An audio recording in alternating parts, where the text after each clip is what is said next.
So my last video was all about how it took me 6 years to finally be consistent with fitness and weightlifting.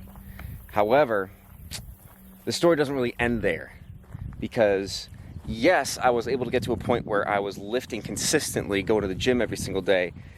There were some very major hiccups along that second year of going to the gym that really halted any of my progress. So the first on the chopping block is sleep. Now this is something I still struggle with. However, back in the day, it was a little ridiculous. So I was probably getting at most 5 hours of sleep at night, because back in the day when I was just starting to go to the gym consistently, I had a terrible habit of staying up late and then also waking up really early in the morning, like 4 a.m., 4:30 a.m. So inevitably when I got up, I was utterly exhausted, but I'd, chug some pre-workout, walk to the gym, and I'd get there and I'd bang out the workout anyway, but I guarantee you it was not nearly as good of a workout as it could have been if I had simply been well rested. And on top of that, you're not really building muscle when you're in the gym and hitting the weights. You're building the muscle when you're sleeping, because that's your body's primary recovery time. And if you're not well recovered, then you're really not going to be able to hit it as hard the next day at the gym. So mistake number one, definitely not getting enough sleep. Mistake number two, I was drastically underestimating the amount of calories that I was intaking and burning in a single day. So when I really first was consistent working out, I was in Minot, North Dakota, and everything was within walking distance from me, so I would walk everywhere. But for whatever reason, I wouldn't count walking as exercise. I wouldn't count that towards my daily energy expenditure for the day, which is mind-numbingly stupid, because you burn a significant amount of calories when you're walking, especially when you're walking potentially up to like an hour or two every single day. So I didn't take that into account when I would count calories. Not only that, I really drastically underestimated the amount of resting calories that I needed. So I underestimated my basal metabolic rate. So I was potentially burning up to 2,500 to 3,000 calories every single day, and really only eating about 1,500 calories a day, which, surprise, surprise, ends up with you not getting any results. Because if you're trying to lose weight, if you're trying to cut, but you're cutting at an extreme deficit, like 1,500 calories, what will probably happen is your body is going to go into shock and survival mode. Your body thinks it's starving, so your goal of burning fat is not going to happen, because your body's trying to hold on to every ounce of fat that it can cling on to. What most likely it is going to burn is muscle, because muscle requires more calories to maintain than fat. So yeah, going into way too restrictive of a diet, not counting walking as cardio or as calorie burning, and just not eating enough. Mistake number two. Mistake number three, this kind of compounds with mistake number one and makes it 40 billion times worse, is drinking. Now, when I was in Minot, North Dakota, I had a pretty bad habit of drinking on the weekends, and I would drink a decent amount.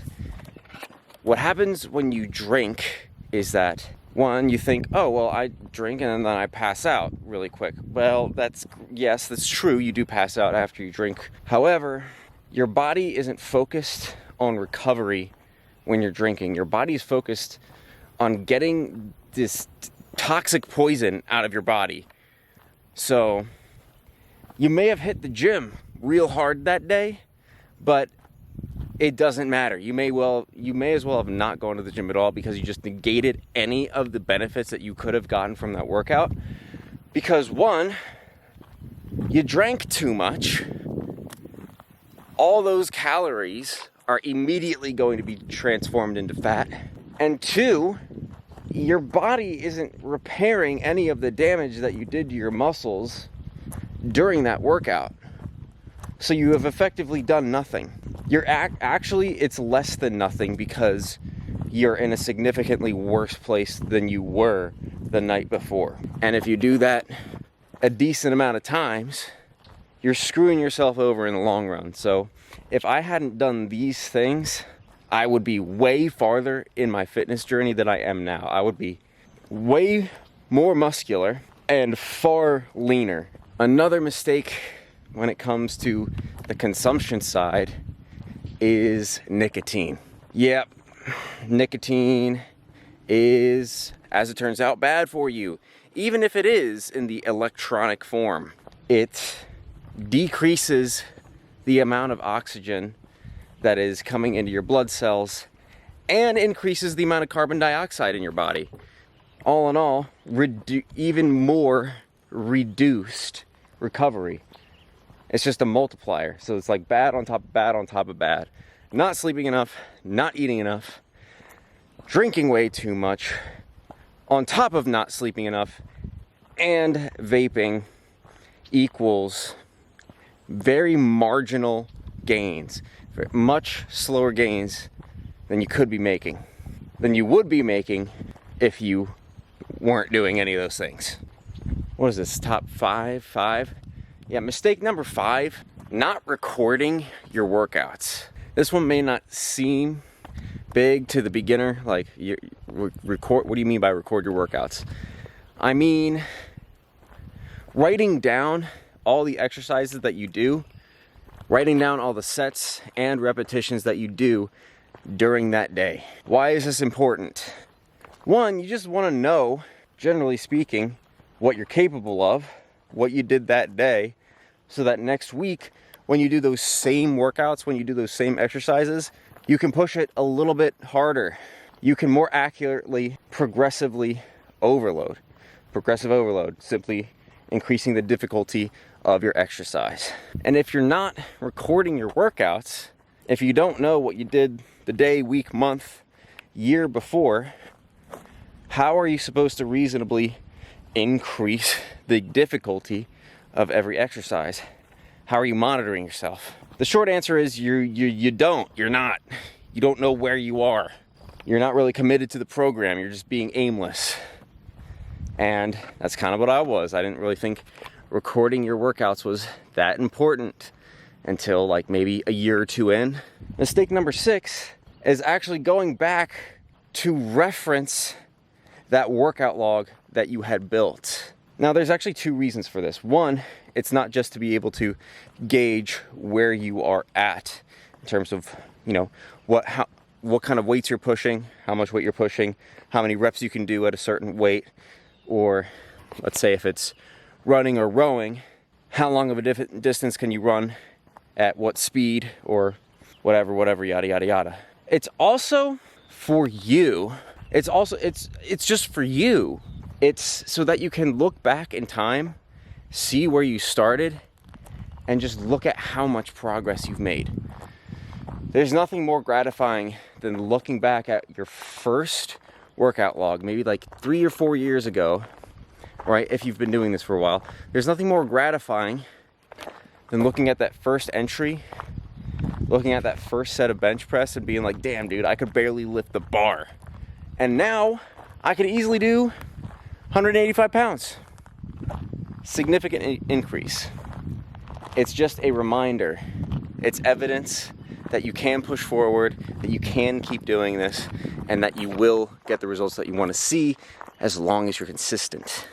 All in all, those are pretty much the biggest mistakes that I made during my first few years of being in the gym consistently. If any of y'all have been going to the gym, you might have your own mistakes. You might have your own blunders that you've made when you first started out. So let me know in the comments, man. What were some of your biggest struggles when you first started lifting? What were some of the biggest mistakes that you made that if you could talk to your younger self, you would say, hey, idiot, don't do that. But that's it for this one, y'all. Thanks so much for watching, and I'll see you in the next one.